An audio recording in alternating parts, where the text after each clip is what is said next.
Iya. Kayak kemarin di MTQ nasional itu memang Lemka tuh ada 143 orang, itu datang dari 32 provinsi. Nah kemudian yang masuk final itu kan final tuh ada 24, Lemkanya 15. Nah itu dari 24, 15 dari jebolan Lemka gitu Pak ya. Iya, gitu. Kemudian pada peraduan menulis hot ASEAN di Brunei itu 4 juara satunya itu dari Lemka. Masya Allah.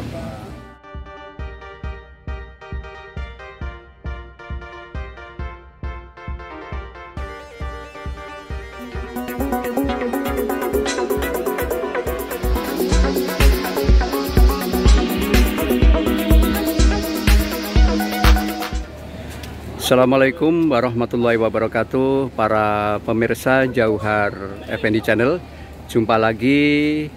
Saat ini saya sedang di Padang ya, untuk menyaksikan lomba MTQ Korpri yang ke-6 tingkat nasional. Terutama saya menyaksikan lomba cabang hot atau kaligrafi ya, golongan dekorasi dan golongan kontemporer. Nah kebetulan tadi ngobrol-ngobrol saya sempat ketemu Pak Yohirudin.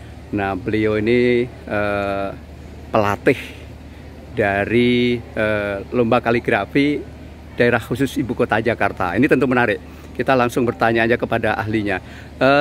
Pak Yohir, apa kabar Pak? Alhamdulillah baik. Baik ya. Saya ingin tahu sebenarnya untuk cabang kaligrafi, golongan dekorasi dan kontemporer itu perbedaannya apa sih Pak? Saya ini orang awam nggak paham ini Pak. Baik.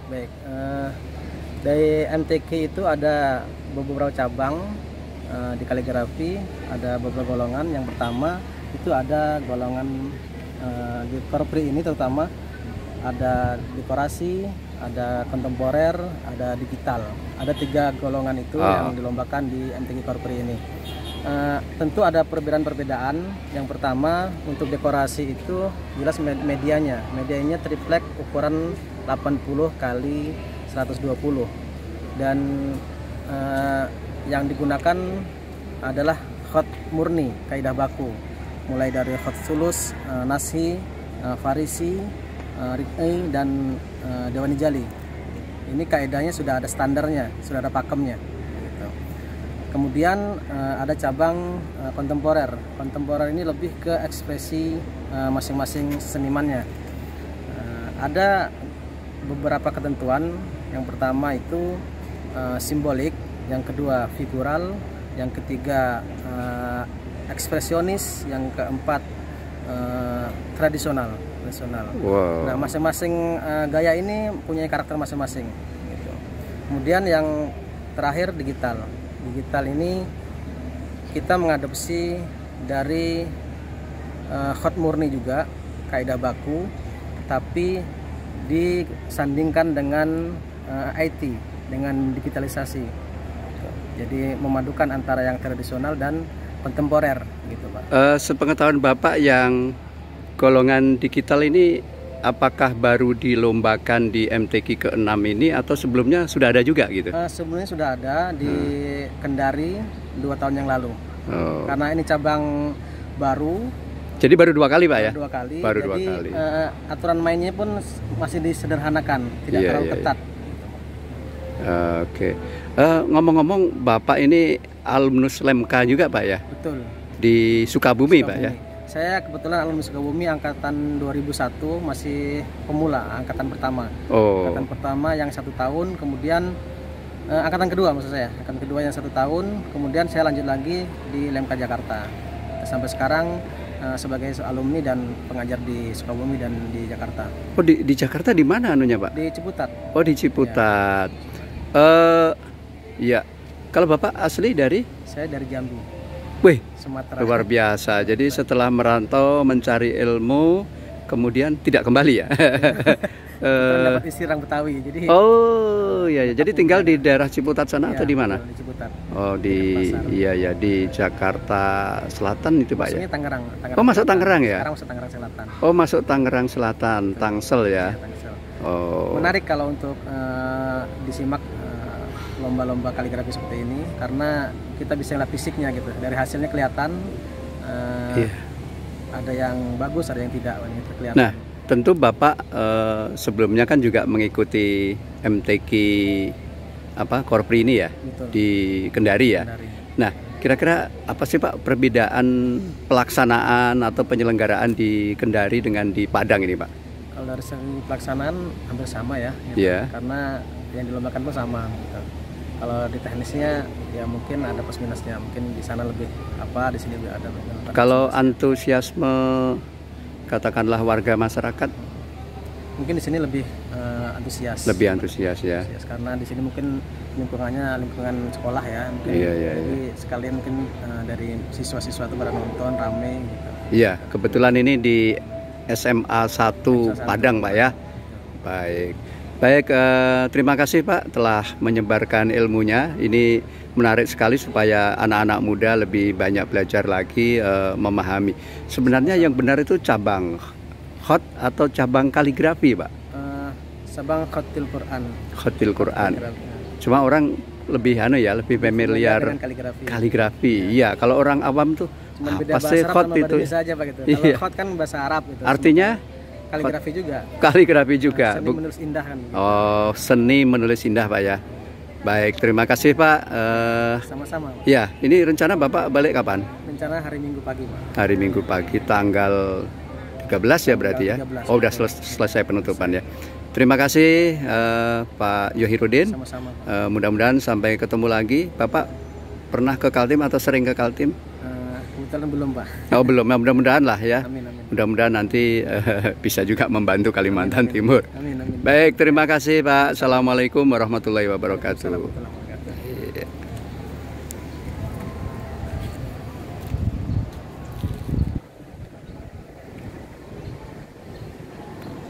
Pemirsa Jauhar Effendi Channel, ini para siswa ya, mungkin dari SMA 1 Padang ya, menyaksikan hasil karya kaligrafi pada saat babak penyisian ya. Ini terutama yang untuk digital ini bisa dilihat ya. Nanti akan saya coba wawancara ya dengan salah satu peserta.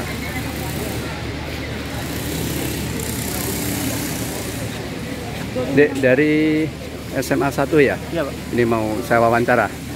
Ya, ini melihat lomba kaligrafi atau gimana pandangan adik? Senang nggak melihat seperti ini? Dari hasil semua kaligrafi ini Pak? Iya. Dari paduan warna juga enak dilihat gitu. Iya. Ini Mas siapa namanya? Zeva. Zeva. Sudah kelas berapa ini? Sudah kelas 12 Pak. Kelas 12. Jurusan apa? Jurusan IPA. Jurusan IPA. Tapi ada hobi juga gitu, kaligrafi atau melihat-lihat gitu? Kalau dari menggambar suka Pak. Oh suka ya. Iya. Mudah-mudahan bisa memberikan inspirasi lah ya. Ya, Pak. Oke, baik. Terima kasih Mas Zeva. Assalamualaikum warahmatullahi wabarakatuh.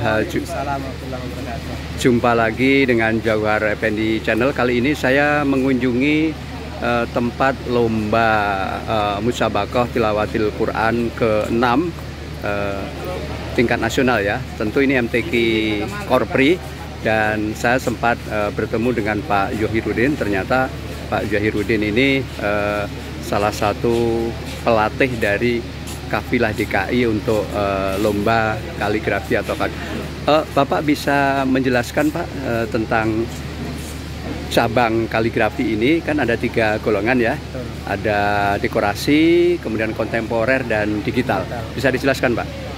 Baik, alhamdulillah kita bisa jumpa kembali di arena MKT ini, musabaqah khotil Quran. Agak keras. Iya, di tempat lomba ini, arena lomba ini ada 3 cabang yang dilombakan. Kebetulan hari ini final cabang kaligrafi Al-Quran atau khotil Quran. Yang pertama itu ada cabang dekorasi, golongan dekorasi, golongan dekorasi ini medianya triplek ukuran 80 x 120. Yang digunakan adalah khot baku yang punya standar Dia sudah ada pakemnya, jadi sudah ada referensinya dari Timur Tengah. Kemudian yang kedua itu cabang kontemporer. Kontemporer ini lebih ke ekspresi masing-masing pelukisnya. Kalau ini apa ini termasuk? Ini kontemporer. Oh, ini kontemporer ya, para pemirsa. Di Ini lihat. kontemporer sendiri itu ada kontemporer simbolik, ada kontemporer tradisional, ada kontemporer figural, dan kontemporer tradisional. Nah, di peserta diwajibkan atau disarankan untuk memilih salah satu atau dipadukan dari berbagai gaya tersebut. Kemudian ada satu lagi cabang yang sangat baru di Antik Barberi ini, baru dua kali diadakan. Yang pertama kemarin di Kendari, yang kedua di sini. Ini cabang digital.